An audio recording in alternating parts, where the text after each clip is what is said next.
একদিনেই হঠাৎ করে ডলারের বিপরীতে ৭ টাকা টাকার মূল্য পতনে আমরা ওটা নিয়ে বেশি ব্যস্ত ছিলাম। স্বাভাবিকভাবেই ওটা খুব বড় খবর, কিন্তু এর মধ্যে আরেকটা খবর এসছে which is very important as well. আমরা অনেকে এদিকে তাকাইনি। খুব স্বাভাবিকভাবে যেটা হয়, অনেক বড় ডামাডোল যেটা নিয়ে হয়, আমাদের মনোযোগ সেদিকে থাকে। যে খবরটা দিকে আমরা কম তাকিয়েছি সেটা হলো আইএমএফ তার তৃতীয় কিস্তির যে ঋণ সেটা বাংলাদেশকে ছাড় করবে। শুধু ছাড় করবে কথাটা এভাবে বললে কম বলা হয়। বাংলাদেশ তৃতীয় কিস্তিতে যে পরিমাণ ঋণ প্রাপ্তির কথা ছিল, ঋণ পাচ্ছে তার প্রায় দ্বিগুণ পরিমাণ টাকা ছাড়া হচ্ছে। এটা হলো এক। দুই হচ্ছে শর্তের শিথিলতাও এনেছে। বিশেষ করে সরকারের জন্য সবচেয়ে বিপজ্জনক যে শর্তটা ছিল সেটাও ছাড় দেওয়া হয়েছে, সেটা হচ্ছে রিজার্ভ। আমি আসবো ডিটেইলে। প্রথম কথাটা হচ্ছে, আমরা অনেকে জানি, আমরা কথা বলেছি আইএমএফ, ওয়ার্ল্ড ব্যাংক, এগুলো নিয়ে অনেক আগে যখন বাংলাদেশের অর্থনৈতিক সংকট হয়েছিল সেগুলো নিয়ে কথা বলেছি, কীভাবে এগুলোর মাধ্যমে আমেরিকা আসলে আমেরিকার সাথে পশ্চিমা, মূলত আমেরিকা, তারা পৃথিবীর অর্থ ব্যবস্থার উপরে ইনফ্লুয়েন্স রাখার চেষ্টা করেছে এবং এগুলো আসলে এক ধরনের রাজনৈতিক টুল হিসাবে ইউজড হয়। এটা ভুল না। যেমন আমাদের মনে থাকার কথা, পাকিস্তান যখন চরম অর্থনৈতিক সংকটে আছে, ইমরান খান যখন ক্ষমতায় ছিলেন, কিস্তি দিতে আইএমএফ গড়িমসি করছিল, বাট লোন স্যাংশনই করেনি আসলে। তারপরে যখন ইমরান চেঞ্জ হলেন, নতুন সরকার আসলো, এবং এরকম নিউজ আমরা পত্রপত্রিকায় সারা পৃথিবীতে পেয়েছি যে ইউক্রেইনে আর্টিলারি শেল পাঠানোর পর পাকিস্তানের আইএমএফের লোন পাওয়ার ক্ষেত্রে আমেরিকার রোল প্লে করেছে। আমরা শ্রীলঙ্কার ক্ষেত্রে দেখব, শ্রীলঙ্কার লোনের সেকেন্ড কিস্তি আটকে দিয়েছিল আইএমএফ, যেসব কিছু শর্ত ফুলফিলড না হওয়াতে। মজার ব্যাপার, বাংলাদেশের সেকেন্ড কিস্তির আগে শ্রীলঙ্কার চাইতে বেশি মানে কি বলবো, লক্ষ্য অর্জিত হয়নি, কিন্তু সেকেন্ডটা দেয়া হয়েছে। থার্ডের আগেও অনেক কিছু, আমি আসলে আজকে টেকনিক্যাল আলোচনায় ঢুকছি না। যেমন গ্রসলি বলি, রিজার্ভ যত থাকার কথা সেটা হয় নাই, আমাদের ট্যাক্স জিডিপি রেশিও যেটা হওয়ার কথা ছিল সেটা হয় নাই, খেলাপি ঋণের কোনো সুরাহা হয় নাই, কিন্তু তৃতীয় কিস্তি দিল এবং প্রায় দ্বিগুণ টাকা দিয়ে দিল। মানে দেয়ার কথা ছিল ৬৮ কোটি ডলার, দেয়া হয়েছে $১.৫ বিলিয়ন, মানে দ্বিগুণের বেশি আসলে হয়ে গেছে। আর যেটা হওয়ার কথা ছিল, জুন নাগাদ রিজার্ভ থাকার কথা ছিল $২০.১০ বিলিয়ন, সেটা $১৪.৭৬ বিলিয়ন লক্ষ্যমাত্রা নামিয়ে এনেছে। এই মুহূর্তে বাংলাদেশের লক্ষ্যমাত্রা $১৪ বিলিয়ন সামান্য, লক্ষ্যমাত্রা না, রিজার্ভ আছে $১৪ বিলিয়ন সামান্য বেশি, এটাকে জাস্ট 0.7 বাড়াতে হবে। মানে রিজার্ভ নিয়ে আপনি $২৫ বিলিয়ন, $২০ বিলিয়ন, ১০০ কথা শুনবেন, এগুলো সব ফালতু কথা। আমার এটা নিয়ে ভিডিও করেছি কয়েকদিন আগেই। সরকার একটা গ্রস রিজার্ভ এটা বলে, এটা না, তারপরে 20-21 বলে একটা, সেটাও না। আসলে আপনার নেট রিজার্ভ আসলে এই মুহূর্তে আছে 14.07, মানে 14 সামান্য বেশি। জুন নাগাদ আইএমএফ বলছিল এটা $20 বিলিয়ন রাখতে হবে, কিন্তু এখানে $6 বিলিয়ন ছাড় দেওয়া হলো। তার মানে আপনি 14.70, এবং টেকনিক্যালি আইএমএফও মেনে নিয়েছে বাংলাদেশ তার 3 মাসের যে লিস্ট আমদানির খরচ সেই রিজার্ভ না রাখলেও চলবে। লক্ষ্যমাত্রা প্রায় পূর্ণ হয়েই আছে বলা যায়। যদি কিছুটা ছাড়ও দেয় জুন নাগাদ, এটা দেখিয়ে দেবে। এটা টেকনিক্যালি সম্ভব। আপনি তখন একটু আটকে রাখবেন সব পেমেন্ট, জুন পার হয়ে যাওয়ার পর দেখাবেন এত, তারপর আপনি অন্য কিছু করুন।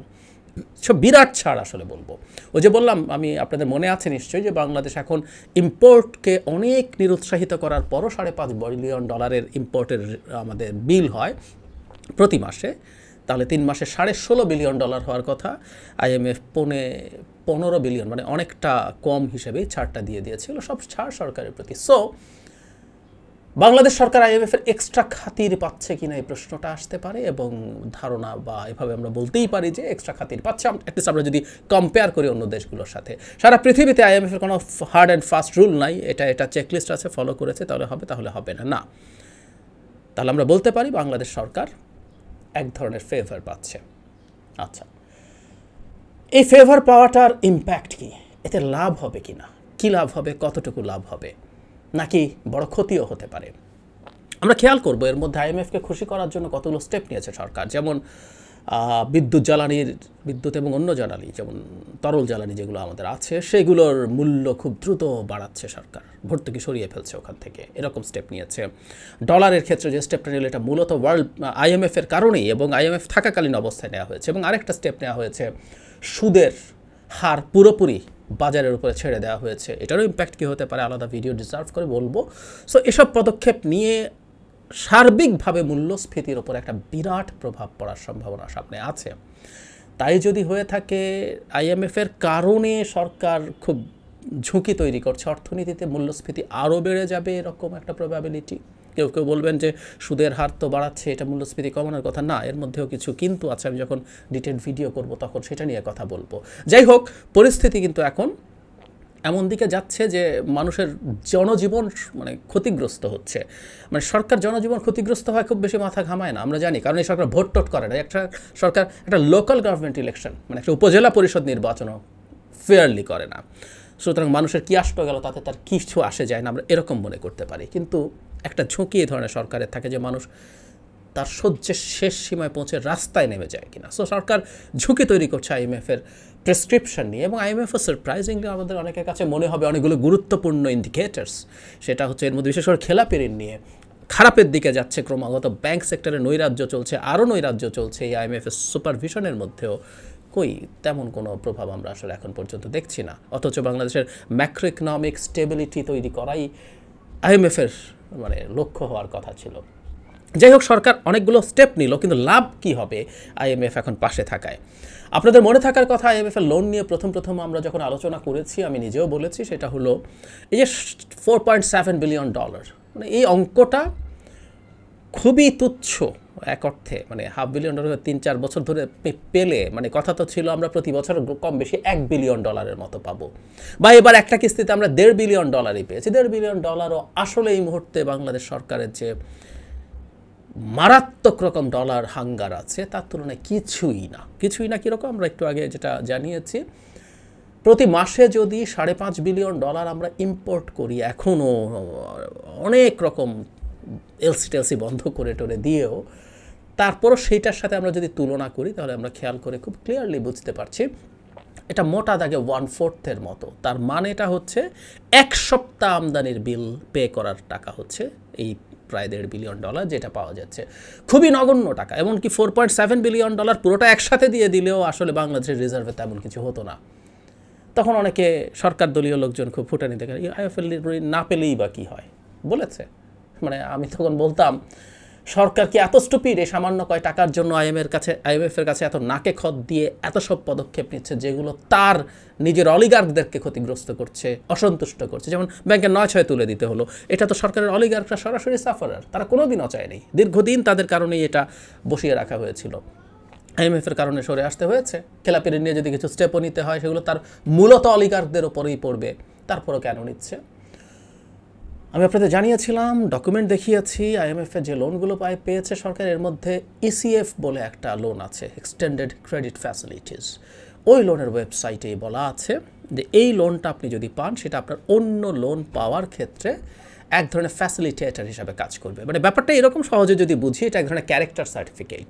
আপনার অর্থনীতিকে এক ধরনের ক্যারেক্টার সার্টিফিকেট দিচ্ছে, সো দ্যাট অন্য যারা লোন দেবে তারা আপনাকে লোন দেওয়ার ক্ষেত্রে সাহস পায়। আমি বিশ্বাস করি সরকার মূলত ওই কারণেই এই লোনটা পাওয়ার জন্য এত মরিয়া ছিল।